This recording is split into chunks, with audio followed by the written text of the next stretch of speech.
मोडून या वाटा सूक्ष्म दुस्तर केला राजवार चाले असा.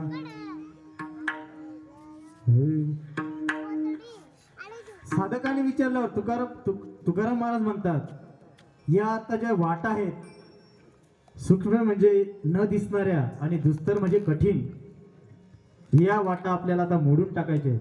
कारण या योगाच्या वाटा कर्माच्या वाटा या जरा अवघड आहेत. महावैष्णव माऊली ज्ञानदेव महाराज म्हणतात मनोन योगाची वाटा हे निघालेला सुबटा तया दुःखाची वाटा भाग आला. या योगाच्या वाटेने गेल्यावर दुःख आणि दुःखच आहे पदरात. त्यामुळे माऊली म्हणतात दुःखाच्या वाट्याला गेल्याने दुःख, योगाच्या वाट्याला गेल्याने दुःखच आहे. म्हणून तुकोबाराय म्हणतात या वाटा आपल्या सर्वसामान्य साधकांना परवडणाऱ्या नाही, नाही का. आपल्या सर्वसामान्यांना परवडणारं संतांनी साधन करून दिलेलं आहे, नाही का.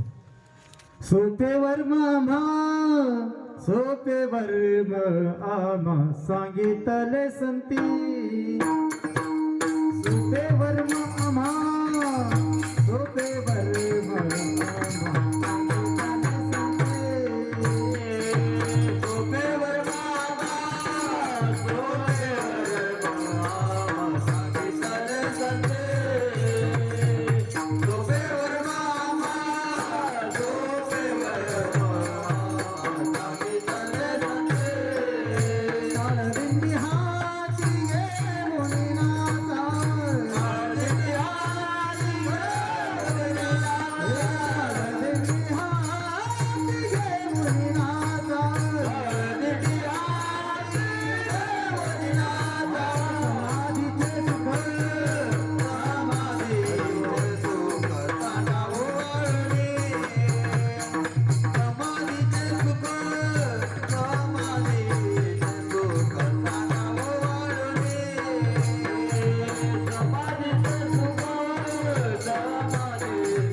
सोपेवर आम्हा सांगितले संती टाळदिंडी हाती घेऊन नाचा.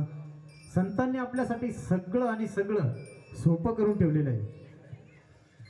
आणि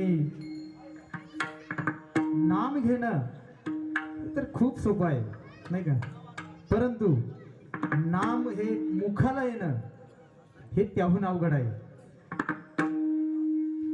नाम घेणं सोपं आहे, परंतु नाम मुखाला येणं हे खूप अवघड आहे. काही काही तर असे असतात, ते सांगायचं काही कामच नाही, आता वेळ नाही आपल्याजवळ नाही का. नाम मुखाला येणं हे खूप अवघड आहे. पुढं साधक म्हणतात का या वाटा आता आपण मोडल्या, ठीक आहे म्हणे, मोडल्या म्हणे, मग पुढचा मार्ग काय नाही का. तुकोबाराय म्हणतात मोडून या वाटा सूक्ष्म दुस्तर केला राज्यभार चाले ऐसा. जो संप्रदायाने आपल्याला जो संतांनी जो मार्ग दाखवलेला आहे, सोपा मार्ग नाही का, त्या मार्गाने आपल्याला जायचंय. त्या मार्गाने जर गेलं तर आपल्याला कुठेच अडचण येणार नाही. न पडे गुंथा कोठे काही. संतांच्या सांगण्यावरून, संतांच्या मार्गाने जर गेलं तर आपल्याला कोणत्याही गोष्टीची अडचण येणार नाही नाही का. पुढे साधक म्हणतात का हो तुकोबाराय, तुम्ही म्हणतात एकाच विठोबाचं गुणगान गायचंय, ठीक आहे. जुनाट वाटा, कर्माच्या वाटा, योगाच्या वाटा मोडून टाकायच्या आहे, आपल्याला राजमार्गाने जायचंय, ठीक आहे म्हणे. परंतु विठोबाचं जर गुणगान गायचं आहे तर गाण्यासाठी काहीतरी लागेल की नाही का. तर गाण्यासाठी काय काय लागेल. लावणे मृदंग श्रोते टाळ घोष, लावणे मृदंग श्रोते टाळ घोष, लावणे मृदंग श्रोते टाळ घोष, लावणे मृदंग श्रोते टाळ घोष. देव ब्रह्मा रस आवडीने, देव ब्रह्मा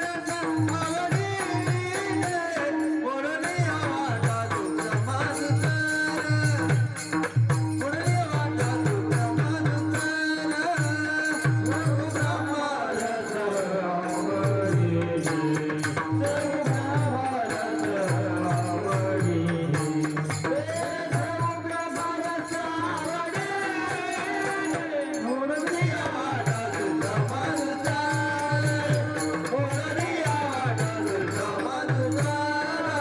देव ब्रह्मा रस साधकांनी प्रश्न केल्यावर तुकोबाराय मग भजनासाठी काय काय लागेल. आपल्याला विठोबाचं गुणगान गायचं आहे, गाण्याला साथ लागेलच नाही का. आता भजनासाठी मृदुंग, टाळ आणि वीणा, बरे विशेष म्हणजे हा लावावा लागतो नाही का. तसा वाजून जमत नाही, नाही तर मग उगाच काहीतरी दगड वाजतंय बा. वीणा लावावा लागतो, मृदंग हा लावावा लागतो. मृदंग याला मृदंग का म्हणतात तर माझ्या वाचण्यात आले मृद म्हणजे माती, बरोबर. मृद म्हणजे माती, आणि मातीपासून आता मातीचं ज्याचं अंग आहे तो मृदंग. मृदंग असं सांगितलं जातं की तुकोबारायांच्या काळात हा मृदंग मातीचा असायचा. आपल्याकडे जसे मडके वगैरे भाजतो नाही का आपण, हा बनवायचा, तो टन्न कसा भाजायचा, त्याला दोन्ही बाजूने अशी पानं लावायची आणि मग तो वाजवायचा. हा मृदंग, तोही लावणी मृदंग नाही का. वीणा लावून घ्यायचा, मृदंग लावून घ्यायचा, आणि हे लावल्याशिवाय जमत नाही. तुकोबाराय म्हणतात मृदुंग आणा, टाळ आणा, वीणा आणा नाही का, आणि या विठोबाचं आपण जयघोष करूया. त्यावेळेस साधक म्हणायला लागले ठीक आहे, आपण आणला, टाळ आणला, वीणा आणला, मृदुंग आणला, मग याने काय होईल. तेव्हा तुकोबाराय म्हणतात या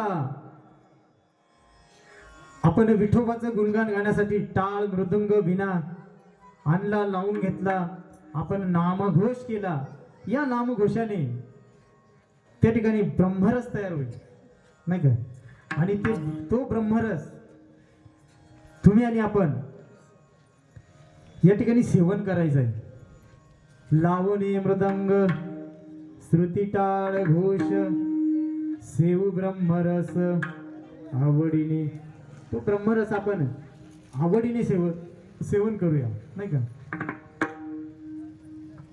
तुकोबाराय असं सांगत असताना काही साधक अजून असतात आणि प्रश्न करणारे साधक असतातच. आणि मला तर असं वाटतं का तुकोबारांची अभंग निर्मिती ही आपण एक सहज लावून घेण्यासाठी नाही का. अभंग निर्मिती अशी आहे का प्रश्नही निर्माण होतात आणि अभंगामध्ये उत्तरही भेटतं. अशी जी अभंग निर्मिती आहे ती तुकोबारांची अभंग निर्मिती. आणि या अभंग निर्मितीला आपण कोटी कोटी धन्यवाद द्यायला पाहिजे. आज या अभंगावर किती कीर्तनकार, कितीतरी कीर्तनकारांचा प्रपंच चालू आहे नाही का. वास्तविक एका अभंगावर 50 कीर्तन झाले असतील नाही का. पण हे कुठेतरी बंद व्हायला पाहिजे. काही लोकांच्या गाथाही पाठ आहेत पण त्यांनाही कोणी विचारत नाही का. जे माझ्यासारखे 2-4 अभंग पाठ केले का हा झाला कीर्तनकार नाही का. विठाला विठाला विठाला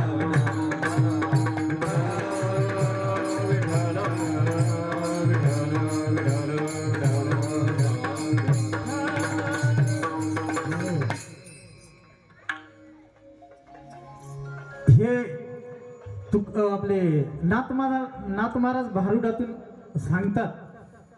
हे एवढं जर नाही कळलं नाही का, हे जर आपल्याला नाहीच कळलं तर काय होईल. हे जरी नाही कळलं तरी दुसरा येईल. हे जरी नाही कळलं, हे जरी नाही कळलं तरी दुसरा येईल. हे जरी नाही कळलं घरात शेवटी बा काळ बांधून येईल. घरात शेवटी बा घरात शेवटी बा काळ बांधून येईल. घरात शेवटी बा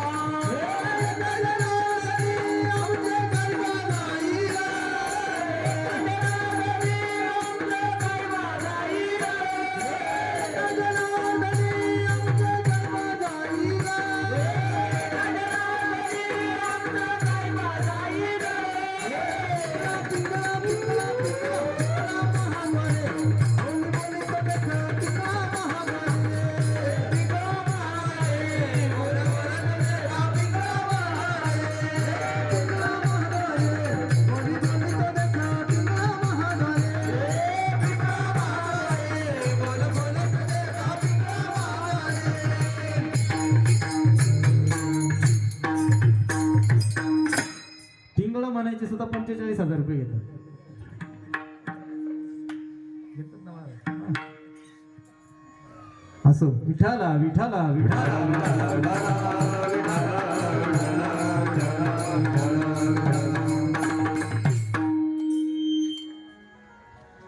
तुकोबाराय केव्हाचे म्हणतायत. जवळजवळ 1.5 तास झाला. एकाच विठोबाचं गुणगान गायचंय. ते विठोबाचं आपणही जरा भजन करू. विठोबा रखुमा